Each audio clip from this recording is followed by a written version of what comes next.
Good morning, afternoon and evening guys. Captain 200 bringing you a new series in Redstone tutorials.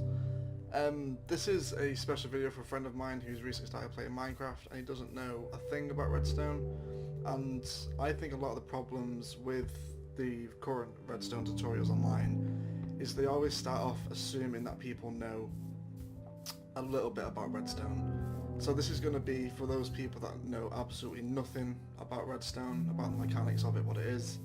So episode 1 is going to be very, very basic. So if you played Minecraft before, you probably know how Redstone works. So you can probably skip this episode and then move on to the future ones, which will become gradually more and more advanced. Now I'm just going to mention one thing. My setup for this video is very different to my usual one, so if the audio sounds a little different, that'll be why. And I'm also playing with the touchpad on the laptop, not a mouse, which makes controlling the hotbar extremely difficult, so just bear with it guys, it's only temporary. So we're going to start off. Redstone is an ore found in the game Minecraft. It pretty much, the best way to describe would be, it's like electrical wiring. You know, it creates power to different mechanisms like doors, lamps, you know, piston doors, you know, whatever you're going to make out of redstone, this is what connects it all together. So you find it in the world like this, you know, you mine it and then you get this stuff back, which, you know, turns into this. You know, that's basic stuff. This is the ore, that's what you get out of it. So when you place it down, it turns into this powder, which is the wire, and it powers. So say if we were to put a redstone lamp there, this would be what we're trying to turn on. Now we could turn it on just by putting a lever onto it, turn it on, the lamp turns on.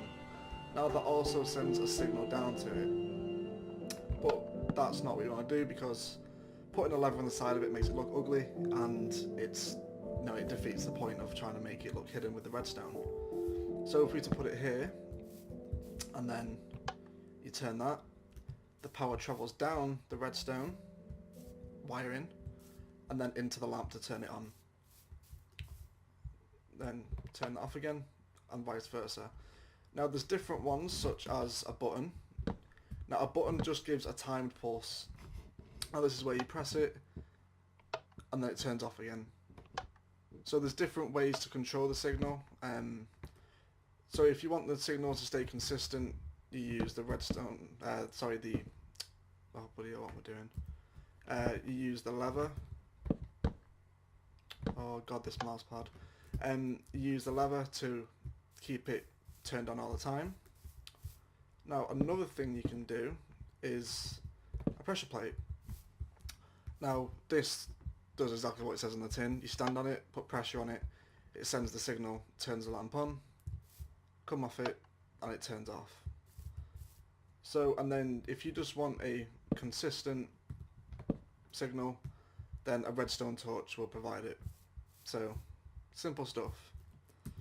Now what won't work is there's these things called repeaters, which we'll talk about in future episodes.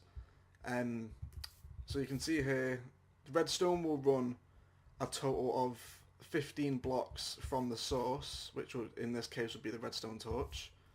So let's just knock this out.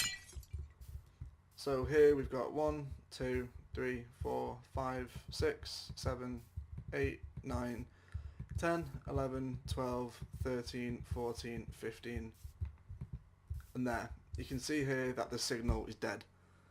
So now what you would have to do here is, if you're going to do long redstone circuits and, you know, elaborate traps or mob spawners, what you would have to do here is put a thing called in a repeater. Now this repeats the signal. Oh, excuse my phone. And this repeats the signal. That's exactly what it does. So if we go here, 1, 2, and then the signal will travel another 15 blocks from here. So you're basically just extending that. Now the reason you can't use another redstone torch is, if we put it there,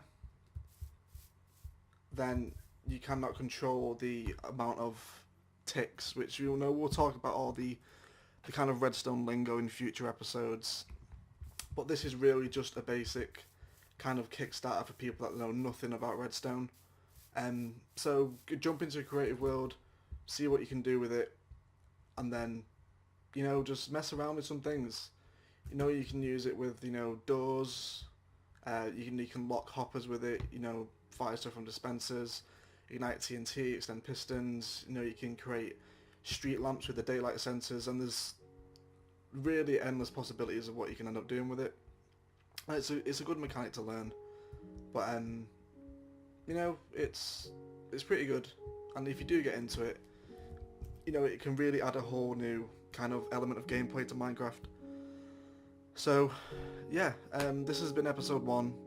This is really just for a friend, but anyone else that really wants to kind of join the series, you know, and get along. And by no means, I'm not a redstone master. You know, you see kind of like Seth Bling, and he's just insane with it. It can get really complicated. But yeah, anyway, thanks for watching. You know, have a mess around with it, and episode 2 we'll talk into a little bit more about what you can do with it and how you can utilise it in a real Minecraft world. So thanks for watching, guys, and enjoy.